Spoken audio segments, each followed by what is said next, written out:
My name is Ambassador Deepak Voda, and today we are talking about a beautiful country but totally messed up. You've probably heard its name. It's called Turkey. I'm not referring to the bird Turkey, but to the country Turkey. Now it's called Turkey. They've changed their name because people used to laugh and talk about cold Turkey and so on. Turkey at the moment is ruled by a hardcore Islamist, a fellow called, I call him Adha Darban, although his name is Erdoğan. This guy is trying to take his country back to the era of the great Ottomans. The Ottoman Empire had, by the way, diplomatic and commercial relations with the Mughal Empire in India. And this fellow now thinks that he's going to be the newest Pasha, the newest Sultan. The problem with Turkey is what I call the curse of bad choice. First World War, they sided with the wrong guys. Second World War, they sided with the wrong guys. Before that, in the 19th century, on the wrong side. In fact, I think it was the Tsar of Russia who referred to Turkey as the sick man of Europe, and then they carved up the Ottoman Empire between themselves, etc. Turkey continues to make the wrong choices. Now, why is it friendly with Pakistan? What does it get? And I'll tell you the reason for this. It's very interesting. Pakistan says, I am the leader of the Islamic world, I have the bomb. Iran says, get lost. I have a much stronger army. I'm the leader. Saudi Arabia said, both you guys go fly a kite because I have the two mosques. I'm the leader of Islam. And Turkey says, hey, wait a minute. I'm the Ottoman. I am the leader of Islam. So these four chaps are fighting amongst themselves. Now, Pakistan, there used to be a cricket player. I think his name was Mr. I.K. Niazi. You knew him as Imran Khan. Initially, Pakistan, in his quest for identity, said, we are Arabs.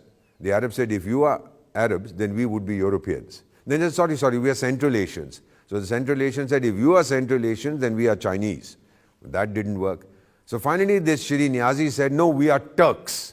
The Turks were very happy. They said, yep, sure, come and polish our boots, come and clean our streets. Pakistanis rushed there because they didn't need visa. The Turks treat them with contempt. But they flatter these guys because Pakistanis go to Turkey to do what no Turk will do. Amazing, isn't it? You have slaves who willingly say that they are slaves. So this is the situation in Turkey at the moment. Why is it trying to side with Pakistan? Let me also tell you what happened in 2019. You've probably heard of a chap called Abu Bakr al-Baghdadi. He was the leader of the Islamic State. He was troubling the Americans a lot. Finally, he fled to Syria and he was hiding in a cave. The Kurds, the Kurdish people whom the Turks don't like, and the Kurds have been fighting for independence from Turkey for centuries, they were helping the Americans. They said, look, this Abu Bakr al-Baghdadi character is hiding in a cave, go blow him up. So the Americans went in. By then, this Abu Bakr al-Baghdadi, a great jihadi, by the way, he had figured out that these guys were coming, so he strapped on a vest full of explosives, brought his children and, I don't know, several dozen wives and blew himself up. End of story. Then this Adha Darban, the present chap, who is a hardcore Islamist, I call him Adha Darban, actually it's Erdoğan. He said, now the Americans are leaving, they've achieved their purpose, so let's now thrash the Kurds because they're a thorn in my flesh. The Kurds went and told the then president, I'm talking about 2019, who was also McDonald Trump, as I call him affectionately, President Donald Trump. They said, look, we supported you and this guy's beating us up. So then Donald Trump tweeted, if you get a chance, take a look at that tweet. 2019, he said, if in my infinitely superior wisdom, I find out that the Turks are misbehaving, I will obliterate their economy. I have done it before. He tweeted that and the Turkish lira collapsed. Today we are in a situation where Erdoğan or Adha Darban is very insecure because there was a Gulenist movement in Turkey. They said this Erdoğan is a fake Muslim. He drinks and he eats all kinds of funny things which he shouldn't be doing. So the Gulenists actually almost carried out a coup against Erdoğan, and he had to use his own military to put down the coup. And he arrested hundreds of thousands of perceived Gulenist supporters. Many were imprisoned, others were sacked, some ran away, etc.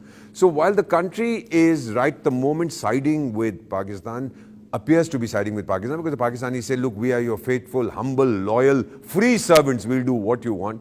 The reality is that Turkey itself is internally very insecure. Its economy is collapsing. Its exports are nosediving. Its reputation is finished. People used to travel to Turkey for tourism. Even that now, after there have been a few terrorist attacks, that is also decreasing. So I don't know what's going to happen, but I think Erdoğan is making a very serious mistake. Again, the curse of choice. He's siding with the wrong side in the present geopolitics of the Indo-Pacific, of the Asia-Pacific region, of the Indian Ocean region. They keep making these wrong choices. Of course, their dramas, the Turkish plays on their television are very, very popular. And of course, let me just tell you something. Figure it out. A lot of the scripts of their plays are based on films made by our Mumbai fellows, what we call Bollywood. Our Bollywood films are insanely popular in Turkey. So, my assessment to conclude is, Turkey is making a mistake. It's going to be very difficult to persuade this buffoon that he shouldn't be doing this. He's going to come. He sent a ship there when the Pakis begged him to send a ship to Karachi, saying in 1971, the Indian Navy had blasted Karachi. Well, we sailed out again. We sent a message saying that you shouldn't be doing these funny things. We'll blast you. And of course, the warship that Turkey sent, it ran away very quickly. So, Mr. Adha Darban, if you are listening to me, get the hell out of our region. You don't want to mess around with me. I will obliterate you. I don't want to do it in a couple of days. Go away. Go and do what you have to. Go fight the Greeks. Go fight whoever else you want to fight. But don't mess around in my region. And forget about the chaps you are supporting. They are going to be infinitely ungrateful to you. In diplomacy and international relations, there's no such thing as gratitude. That's the first lesson we are taught.